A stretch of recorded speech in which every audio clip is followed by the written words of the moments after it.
Энэ удаагийнхаа бичлэгээр 2015 онд нээлттэй хийсэн энэтхэгийн учир битүүлэг трейлер төрлийн Drishyam киног товчлон ярьж өгөхөөр сонголоо. Санхүүгийн салбарт 16 жилийн туршлагатай Учир ундраа ОМЗ банк бус санхүүгийн байгууллага нь 2024 оны 12 дугаар сарын 31-ний өдрийг хүртэл зээлийн бүтээгдэхүүний нөхцлөө сайжруулан шуурхай зээлийн хэмжээгээ 100 сая төгрөг болгон өсгөж барьцаа хөрөнгийн үнэлгээгээ нэмэгдүүллээ. Та зээлийн лавлах 75 18 18 дугаарт холбогдсон зээлээ өдөрт нь аваарай. Цагдаагийн офицер энэтхэгийн хойд жижиг Гоа хотын Пунолам дахь шин цагдаагийн хилтэст шилжиж ирж байгаа нь энэ.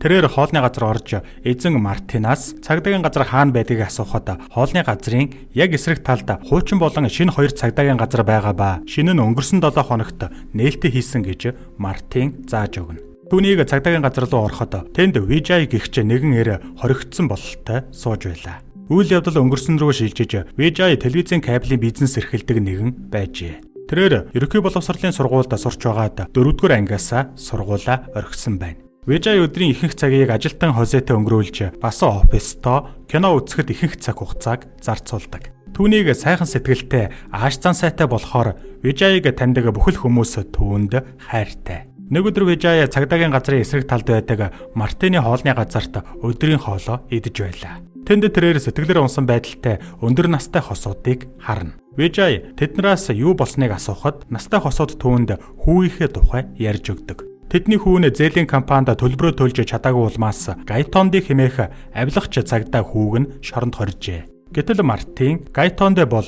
зээлийн компанийн эзний үеэлдүү гэдгийг тодотгоно. Хэдийгээр тэдний хүүгийн хэрэг болон цагдаагийн хооронд ямар ч холбоо байгаагүй ч Гайтонд настай хосуудыг энэ хэргийн талаар гомдол гаргавал хүүг нь хөнөөнө гэж сүрдүүлсэн байна.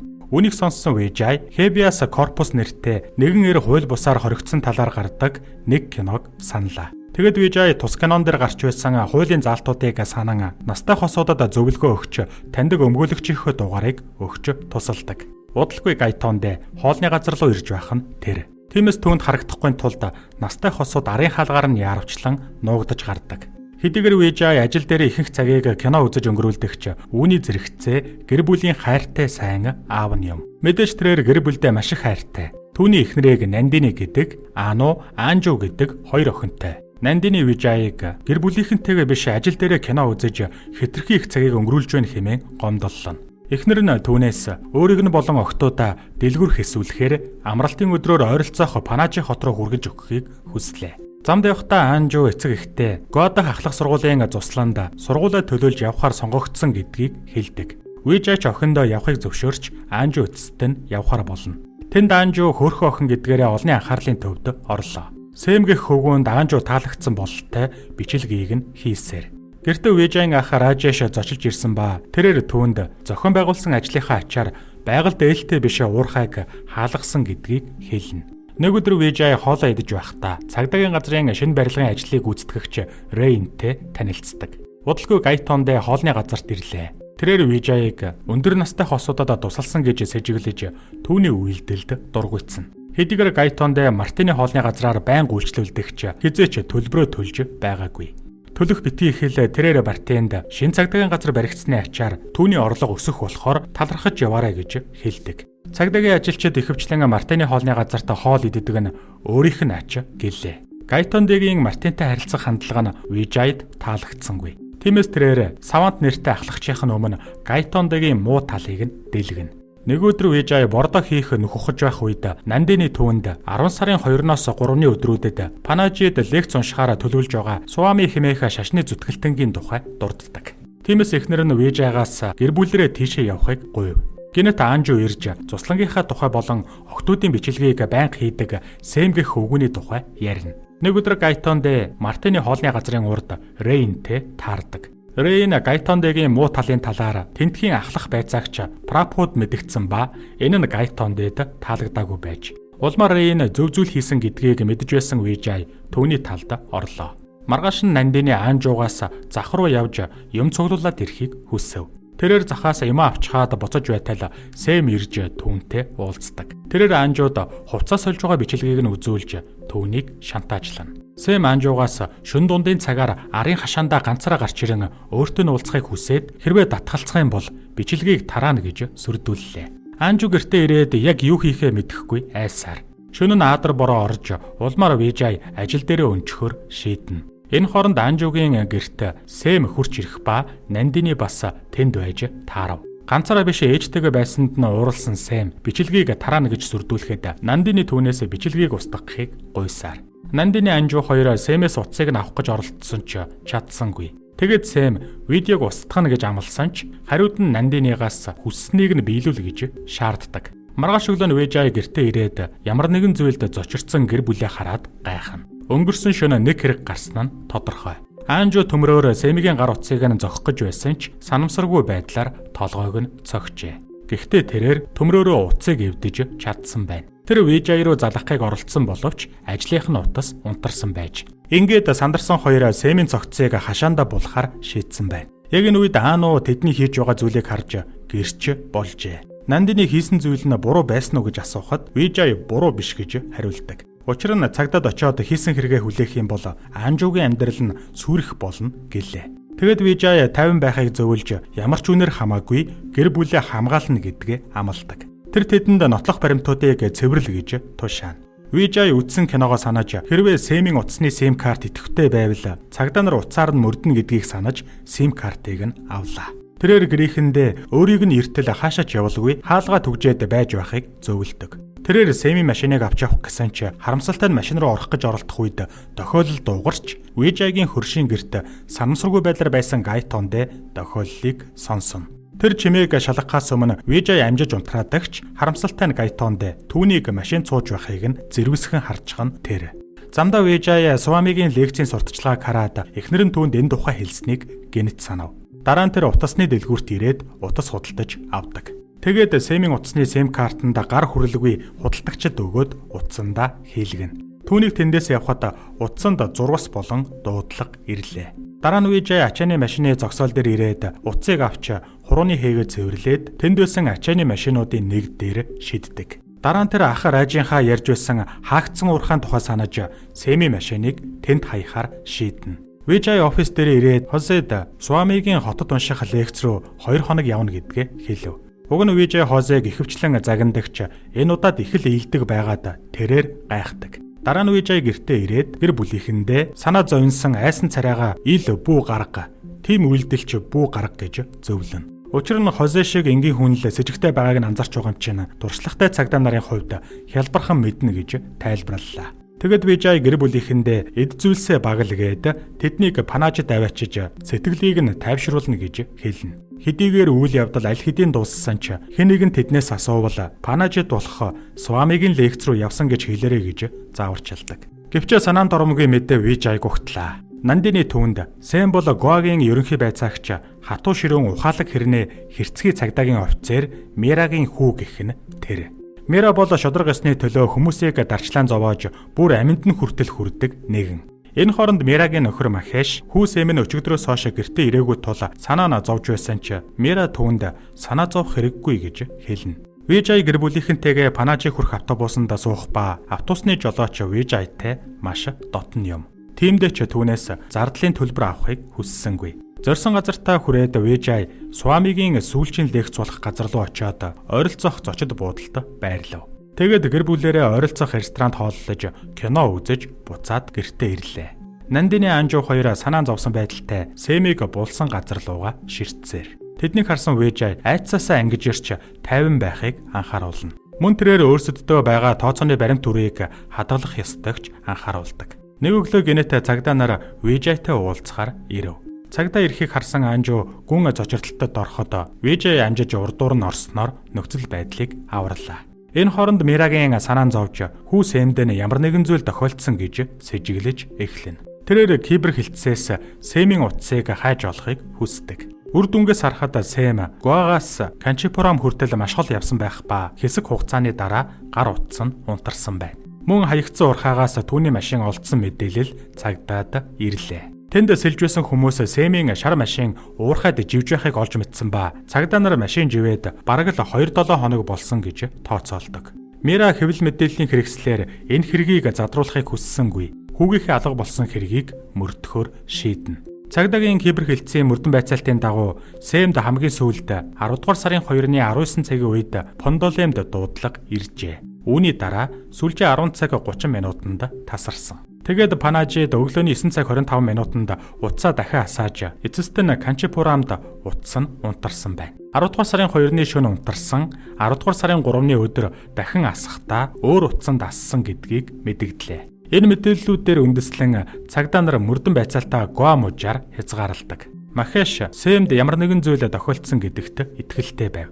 Цагдаа нар энэ хэргийн мэдээллийг Пондолем зэрэг хотын цагдаагийн хэлтсүүдээр тараалаа. Гэрэл зургийг харсан Гайтонд өмнө нь Вижайг яг ижилхэн шар машинд сууж байхыг хальтаа харснаа санана. Тиймээс тэрээр өөрийн биеэр Вижайг сорж өөрийн сэжгээ нотлохыг хүсдэг. Гайтонд Вижайгийн өмнө Мартинаас зориудаар мөнгө нэгсэн боловч Вижай ердийнхөөсөө ялгаатай нь түүний үйлдэлд хариу үйлдэл үзүүлээгүйн зэрэгцээ цагдаа нар шар өнгийн машин олсон гэж хэлэхэд тэрээр зочирдсан байдалтай харагдлаа. Вижай хоолны газраас гараад төдийлөн хоол яваагүй байхад Прапхутай хамт байсан Гайтонд хэрвээ Вижай хэрэгтэн бол тэрээр санаан зовсондоо эргэж харах болно гэж хэлсэн ч Вижай эргэж харсангүй. Энэ үед Вижайг шар машинд суухыг халтхан харж түүнийг буруутан гэдэгт итгэлтэй байгаа Гайтондоогоос ялгаатай нь цагдаа Прапу түүнийг буруутан биш гэдэгт итгэлтэй байлаа. Вижай гэртээ ирээд гэрийнхэндээ эрт орой хэзээ нэгэн цагта цагдаа нар гэрт нь ирж шалгана. Цагдаа нар юу ч хийж магадгүй. Өөрсдийн таамаглалыг батлахын тулд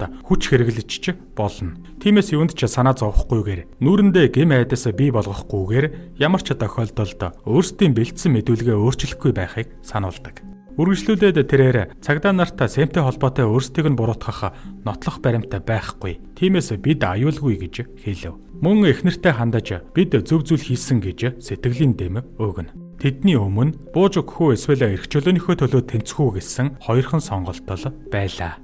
Дараа нь цагдаа нар Вижайгийн хөршөөс түүнийг шар машин жолоодож байхыг харсан эсхийг асуусан ч Вижайгийн хөрш мэдэхгүй байв. Ер нь бол шар өнгийн машин маш олон байдаг гэлээ. Харин Прабу Анжу бол Вижайгийн төрсөн хүүхэд нь биш. Түүнийг дөнгөж нялх байхад нь өргөж авсан гэсэн мэдээлэл өгнө. Мөн Анжу ахлах сургуулийн цусланд явж тэнд Сэмтэй уулзсныг олж мэдэв. Вижай хүүхэд өргөж авсныг мэдснээр Прабу Вижай сайн залуу гэдэгт улам итгэлтэй болж Гайтондыгийн буруутгалд эргэлдсэн ч Гайтонд нотлох баримтыг үгүйсгэсээр байлаа. Цагдаа нар Анжугийн сургууль руу очиж түүнийг шалгахаар болдог.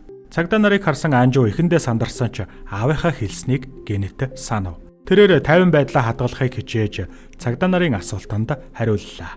Цагдаа нар Анжуг захирлын өрөөнд аваачиж Сэм алга болсонтой холбоотой асуулт асууна. Аав нь гэрт болсон явдлын тухай битгий хэлээрэй гэж хэлснийг Анжу санав. Гайтонд түүнийг 10 дугаар сарын 2-нд Сэмтэй уулзсан гэдгийг мэдсэн гэж тулгахад ч тэр асуулт болгонд тайван хариулсаар Анжу Сэмтэй уулзаагүй гэдгээ хэлээд мөн тухайн үед гэр бүлэрээ гэртээ эзгүй байсан гэж хариулна. Тэд 10 дугаар сарын 2-3-нд Суамигийн лекцэнд оролцохоор Панажи руу явсан гэлээ. Цагдаа нар тэр өдрийн Анжугийн ирцээг шалгахын тулд захирлаас зөвшөөрөл хүссэн боловч Гандигийн үндэсний баяр нэм гарагт тохиож байгаа тул 10 дугаар сарын 2-3-нд сургууль амарсан байж таардаг. Ингээд Анжуг анги руу явуулав.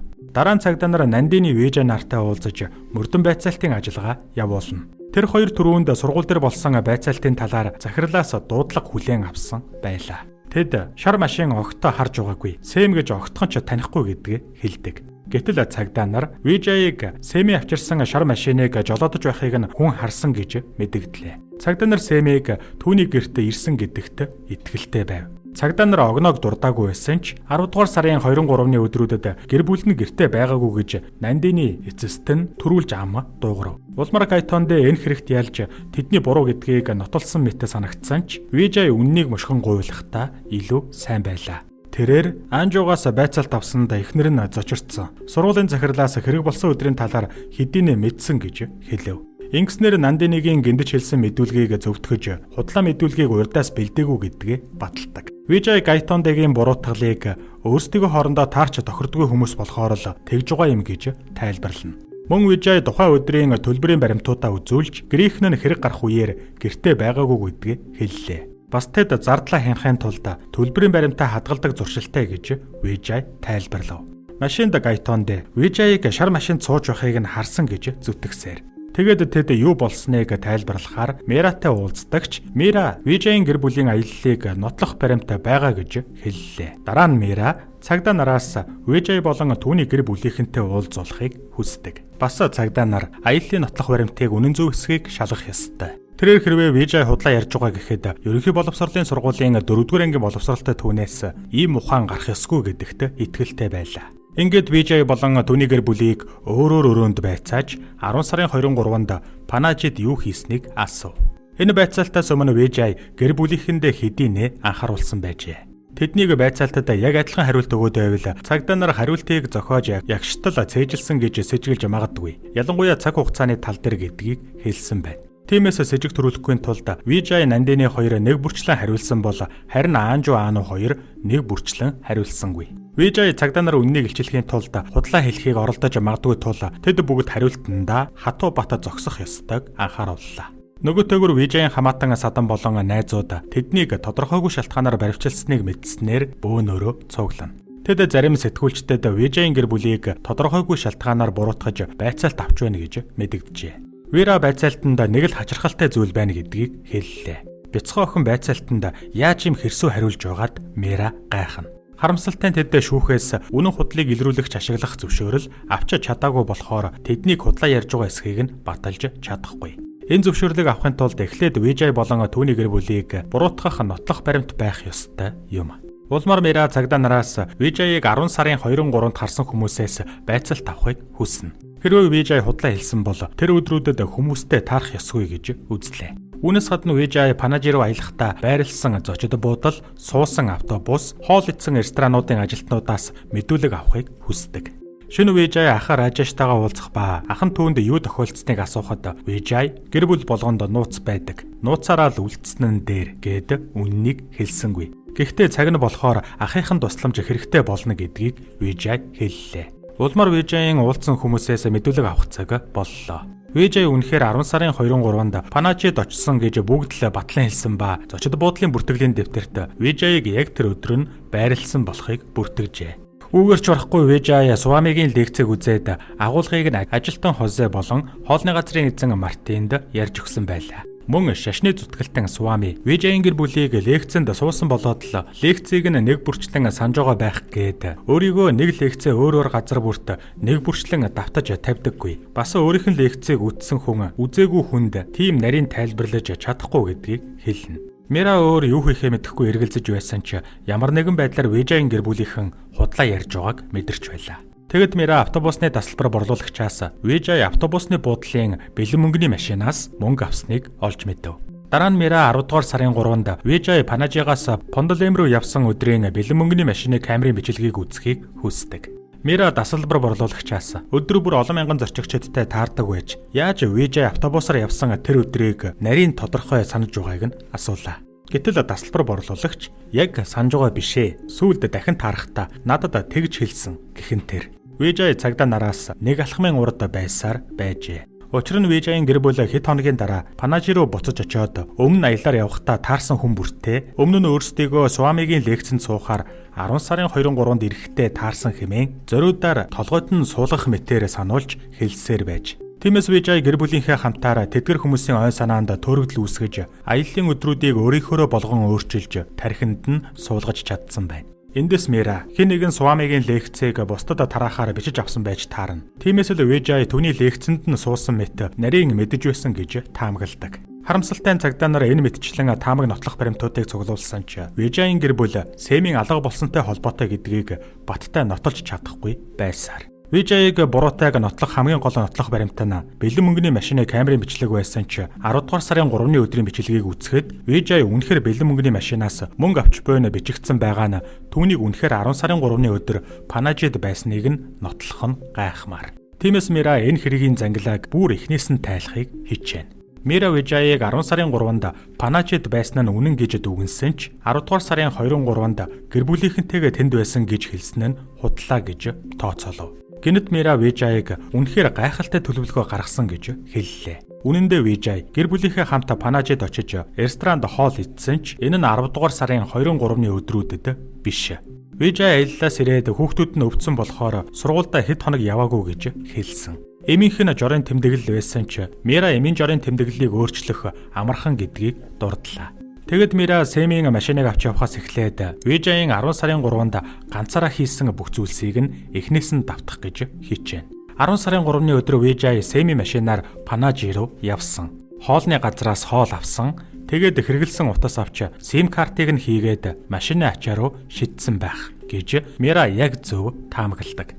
Үргэлжлүүлээд Сэмийн машиныг уурхайн ус руу түлхэж ресторанд очиж хоол авч баримт аваад мөн киноны 4 тасалбар аваад автобусны тасалбар борлуулагчаас 4 плет худалдаж авч гэрлүүгээ бутсан. Маргааш нь 10 сарын 4-нд Вижай гэр бүлийнхнээ аваад Панажи руу таньдаг хүнийхээ автобусаар явж түүнд лекцэнд суухаар явж байгаагаа хэлсэн.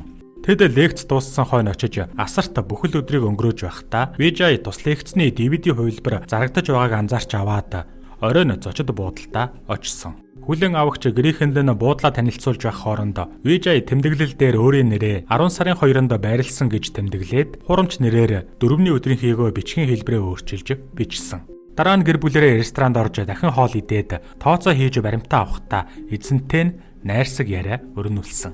Тэгээд гэр бүлэрээ кино үзэж оператортой нь уулзаж найрсаг яриа өрнүүлж өөрсдийгөө танилцуулсан.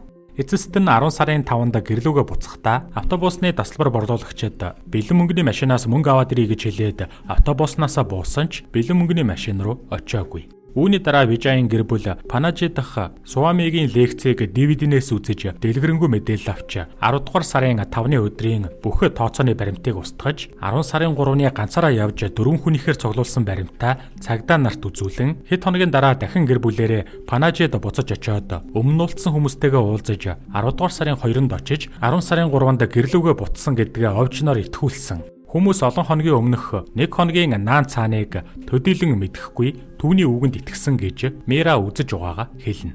Аргагүй л шилдэг ухаантай хоосонгүй эмэгтэй юм а те.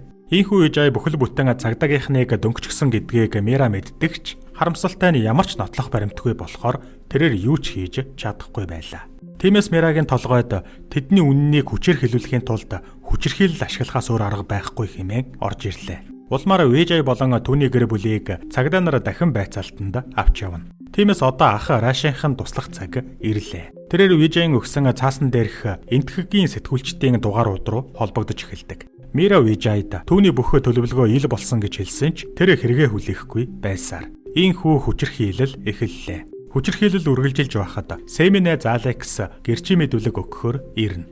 Алекс өөрийгөө Сэмийг алга болохоос өмнө холбоо барьсан ганц хүн нь гэдгийг хэлдэг. Харамсалтай нь Сэм Алекст хаашаа явхаа, хаана байхаа хэлээгүй. Дараа нь Алекс бүх зүйлийг Мирад хэлв. Сэм Анжугийн бичлэгийг нууцаар хийж, үүнийг ашиглан түүнийг сүрдүүлэн өөрийн бэлгийн дур хүслээ хангах гэж байсан гэдгийг хэлдэг. Энэ тухай сонсоод Мира зочирдсан ч нэг талаараа Вижайын гэр бүл гэмт хэрэгтэн гэдэгт бүр чихэр итгэх үндслэл боллоо. Мира дахиад Вижайыг үннээ хэлхийг ятгаж бичлэгийн талаар мэдсэн гэсэн ч Вижай юу ч хийгээгүй, юу ч мэдэхгүй гэсээр. Улмаар Мира тэдний гэм бурууг нь хүлээн зөвшөөрүүлэхийн тулд Гайтон дээд хүссэн бүхнээ хий гэж зөвшөөрөл өгдөг. Вижай Нандины Анжунаар өөрсдийн мэдүүлэг дээр бата зогссоор байгаа тул Гайтон дэ Аануг байгаа болголоо. Тэрээр Аануг дотор үлдээгээд бусад 3-ыг гадагшаа гаргана. Хэрвээ эцэг эх нь дэрэгдэн байгаад байвал Аану үннийг хэлэхгүй гэж Мира хэлдэг. Гадаа Аанууд маш ихээр санаа зовсон Нандины Анжу хоёр Вижайд үннээ хэлцгээе гэсэн ч Вижай энэ хүртэл явсан болохоор ухрах зам байхгүй хэмээн тэднийг хориглолоо. Тэгээд хэнэн ч шоронд орохгүй гэж амлана. Дотор майхааш Мираг загнаж өөрсдийнх нь хийж байгаа зүйл хууль зөрчсөн үйлдэл тул энэ бүхнийгээ зогсоохыг хүсв. Энэ бүхний дараач тэд хүлээн зөвшөөрөхгүй байна. Гайтондгийн сэжиглэлт буруу байх хэмээн майхааш хэлдэг. Үүнийг сонссон Гайтонд өөрийг нь буруутгах гэхээс сандарч Аануг алгадаж түүнийг айлгаснаар үннийг нь хэлүүлчихэн тэр. Аану эцэст нь тэдэнд Сэмиг булсан газрыг хэлснээр цагдаа нар булш руу очлоо. Хэргийн газар сэтгүүлчд болон олон хүмүүс цугларчээ. Вижайын хамаатан садан болон найзууд нь сэтгүүлчдэд Гайтондгийн муу тал зан чанарыг нь ярина. Энэ хооронд газрыг зогсолтгүй ухсаар удалгүй ялзарсан үнэр аажмаар тархаж эхлэв. Цочирдмоор нь ялзарсан үнэр гарч буй зогцсыг гаргаж ирэхэд Сэмийн зогцос биш харин үгсэн амтны зогцос байхан тэр. Дараа нь Вижай ах Ражеш дээрээ очиод Гайтондэ охин Ануг нь байцаалд авахтаа зодсон гэдгийг хэлнэ. Улмаар Гайтондыг дэвчгөө болсон бүх хүмүүс эцэст нь дайрч түүнийг зодож эхэллээ. Зурагтаар цагдаа нар Вижайын гимзэмгүй гэр бүлийг тамлан зовоосон хэргийн тухай мэдээлэл цацагдсаар үр дүнд нь хаа сайгүй олон жагсаал цуглаан болдог. Ингээд Гайтондыг цагдаагийн ажлаас нь хаалж Прабо болон хэрэгт холбогдсон бусад цагдаа нарыг шилжүүлж Мера тодорхойгүй хугацаагаар үүрэгт ажлаасаа чөлөөлөгдсөн бол харин шүүхээс зөвшөөрөл аваагүй тохиолдолд цагдаа нар Вижайын гэр бүлийг байцаах эрхгүй болгожээ.